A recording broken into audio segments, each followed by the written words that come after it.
Avant toute chose, je tiens à adresser mes condoléances à ma famille, nous surtout qui les lobby touché na liwa na ba oyo balingi makambwe tambola tena mboka oyo ba ennemi ya changement, ba ennemi ya démocratie.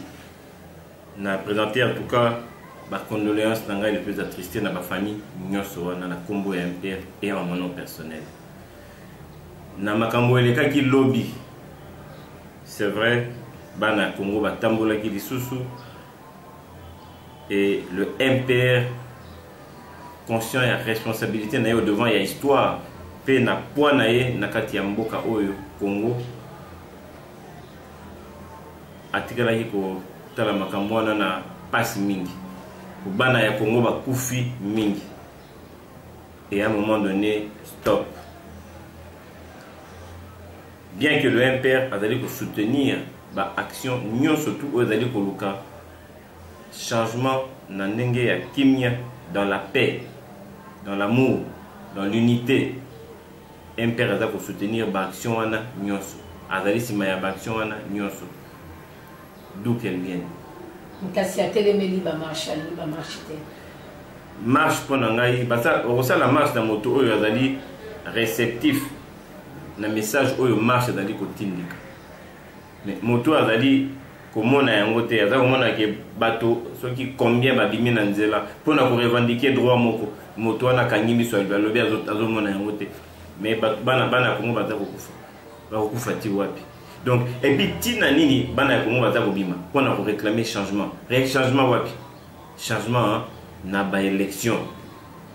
Donc soki but n'a pas de changer ma campagne élection, de se focaliser sur les élections, de se focaliser sur méthode nini to kenena ngona élection. Neti méthode nini? Biso to ngi vote ya urne puisque constitution na biso et reconnaître vote ya urne. Est-ce que c'est tellement difficile de coller la constitution? Mi beko eta musamboka. Mais qu'on a dit ça ma dictature ya mwana mboka nanga. Nanga lobi était soki bolinga système urne bolingi système ya machine à voter élection pe kozalate na yango naza na makamomi bali ya kolba. On ne gouverne pas par défi. On ne gouverne pas par défi. Machine wana ya za kuboya ngokonani azali kolunga kwa imposer yango konani tango mi beko ezali kotambisa mboka elobi makambo mususu. Est tellement difficile ya kolanda oyo constitution elobi azar lo banaliso comme je veux dire que ce qui est salé ce qui doit machine inde élection za nasuka yambola. Mais je voulais lui rappeler qu'en 2006 na 2008 tant azalaki élève ya bato oyo bazaki kokamba mosala oyo aza kosala lelo élection esalemaki na tamuke ce qui a kokoka monté c'est qu'il avait été un mauvais élève. Mais je pense qu'avec la volonté, dans 10 mois de l'année Hollanda, il y a moyen d'organiser des élections. Et des élections avec méthode à urne. Et c'est une élection apaisée, transparente, et crédible, qui pression ce qu'on a place où il y a une marche pacifique parce que ils ont remplacé place la pression pour que l'organisateur il y a une élection, même si il y a une élection, le lingue où il y a une na makambo toza koloba wana pour que makambo etambo na ndenge toza kolinga wana na modèle makambo ezali lelo esengeli tovanda na ba oyo bazali kokamba mboka lelo na ba oyo bazali na opposition na centre motonyo surtout oyo azali soucieux ya bien-être ya Congo tovanda na ye to solola to luka pour trouver solution oyo ekobimisa na nzela baboti na biso bakoko na biso bazalaki soki likambo eza na mboka bakovanda. Pourquoi nous aujourd'hui n'en sommes-nous pas capables? Mais tokovanda na ndenge oyo esalemaki liboso te parce que nayebi kokozongelanga kote wana différence ya oyo toza kosenga lelo ce quatrième dialogue ezaki tokobeta masolo ya oyo esengeli toloba po basi basali mosala monene babalize déjà terrain mais biso tolingi tosimba makambo oyo ezali kotambola te ndenini organisation des élections crédibles et apaisées avec la méthode ya urne, la méthode sans machine wana machine ya na ki bazo pesa mo bakombo ebele machine à voter, machine à tricher. Mais déjà tant bato balimi ebele batelemeli likambo wana tant au juge décision wana de manière unanime, ce n'est pas une décision consensuelle. Yo moko fomito na omizon ça la sema lo ba mais décision na zwaki est-ce que zalaki malam baninga to ya to vanda to zo solution. Alors là, aux opposants, ils s'habillent sur la masolo mingi ya constitution. Mais baninga ou bazo réclamer beaucoup plus. Le bon qui n'a qu'à accord la Saint-Sylvestre. Tout le monde va caneti, va pointer à des crispations. Le loti le oyo eza respecté des capé à mon mboka Domindonga la to ko motu na wana na muyambo base fallait que base la libérer na compte cas des crispations ils allaient moko ya accord ya Saint-Sylvestre. Mais l'être écrit déjà que va libérer Bango. Après une contre-lettre Zoya et pas il y a Dirkab, il y a mon mboka Alexis Tamboise, le bon ministre et la justice. Et ils ont contenu lettre à Liboso et qui a libération dans Bango. Mon idée que nous sommes toujours quand on a voulu que bande gros il y a comité laïque, bazan a raison, il y a organisé par marche wana pour qu'on revendiquer par droit oyo. Et ils ont vraiment clair et net. Maman, yo bandi bango ba yo kité que makamonyo revendication ya population. Yo bandi bato baza ko kamambo ko ba yo ki amote. Yo bandi ba yebi amote. Ba service boni ya renseignement. O isala ka ba rapport chaque jour. Et il sala bango te.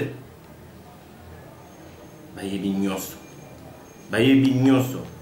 Il ne faut pas prendre bana ya Congo neti ba ignorant ou bato ba baza ko comprendre té to koli to si to jupe expérience to moni belé donc lelo to telemi pour que to senga bana ya mboka nyos mona mboka nyos na o azali ko kamba mboka na o azali ko kamba mboka te to vanda po to beta na no lisolo ya mboka na biso total epai to uti na epai to komi na epai to lingi to kende na modèle nini to lingi to mema mboka yango poto kende sika to lingi to kende kasmi minga lobi likambo ya muyambo pe ya Domindonga le fait bazala libérer na moni obeti c'était na likambo la bango te na kala bango na beti c'était te po na lingaki na zongela ngo na deuxième phase ya question na ngai deuxième position justice ezali loko moko etambola kana indépendance tango ba institution nyonso ekoyaka o etikalaka ezali justice yango ezaka na mandate ataba nyonso tout et quoi justice etikalaka mais pour que ça la mosala malamu pour que mboka o etombwama il faut que justice wana ezala indépendant etikala indépendant à partir du moment où justice wana ekomi kozwa ba influence extérieure o nyonso ekoya na nsima ekoki kokamwisa impere te balobaki impere ezali kotambusa mboka na injustice impere ezali kotambusa mboka na dictature impere ezali mais tokanisa makambo nyonso tu oyo wana esunga biso mpo tokende liboso eza te kaka tozongelaka kaka makambo moko wana. Moi je ne vois pas les individus, je vois seulement la mboka oyo eza histoire ya mboka biso moto tozali wana to se servir na histoire na nyonso po histoire na ezali histoire ya ngai na yo histoire na biso nyonso oyo elekaka esunga biso pour que lelo totambusa mboka na ndenge mosusu. Mais tozonga no mwa mokie tosala no mwa kozonga mokie président tomonaki avant marche wana déclaration tokaki déclaration esalamaki epai ya Eva Zaiba na mwana mboka Vital Kamerhe baza baye opposition bango babetaki mpe sete nde bayokanaki na bango beta sete beaucoup plus na mambo matali élection pendant que baninga mosusu bazobeta sete na mai matali marche parce que bango balobi ete soki totamboli te nanga komema biso na baélection oyo ekozala crédible te na bavoi mibale wana osala analyse nini mais makambo bazali UNC aza koloba na mama ye bazali koloba c'est la logique même. La normalité veut que la majorité l'emporte. La loi de la normalité veut que la majorité l'emporte. Makambaza olobeza makamboza normal, makamboza obiso tout oza komona. Obiso tout oza nango posa. Toza na posa ya machine te, toza na posa ya urne. Bopesa biso urne tokende na élection. Ba marche wana nyo surtout souci nango ezali nini élection. Quand on a une élection, bien sûr, mais ils ont la machine à voter. Sans machine à voter. Bato basala machine, mindele, bango, bavotaka na urne. Pour bayebi défaillance ya machine wana.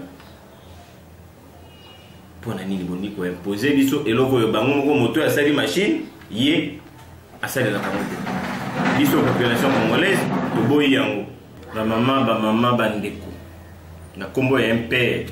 Ya parti oyo ya bino oyo biso nyonso esika tokoli bipai ntouti na kombo ya parti wana na présenter d'abord bino nyonso bino baso mes condoléances les plus attristés na kombo na ngape na kombo ya parti na ngai MPL na parti na bino na maso oyo ba oyo leki na bana na bino oyo ba kweyaki MPL représenter bino mes condoléances mais MPL elobi boye papa alobaka toza bana ya papa moko mama moko mboka moko mokonzi moko toza bana ya bato ebele te oyo soki tata boye soki nini bote toza touti esika moko toza na racine moko to privilégier solution ya kimia ya paix ya bolingo ya unité oyo feu maréchal abandaki kobeta CTR nyonso tout solution wana ekouta dans la culture ya haine te na culture ya amour ya bolingo ya kolimbisa moninga neti biso tolimbisi bango nyonso tuna oyo basali po bayebi te bolimbisa bango bobenga bango tovanda soki baza koyoka ngai le MPR vous demande tovanda avec tous les autres regroupements politiques pour que nous parlions du Congo et de son avenir. C'est le bien le plus cher que nous avons. Merci. Merci beaucoup, maman.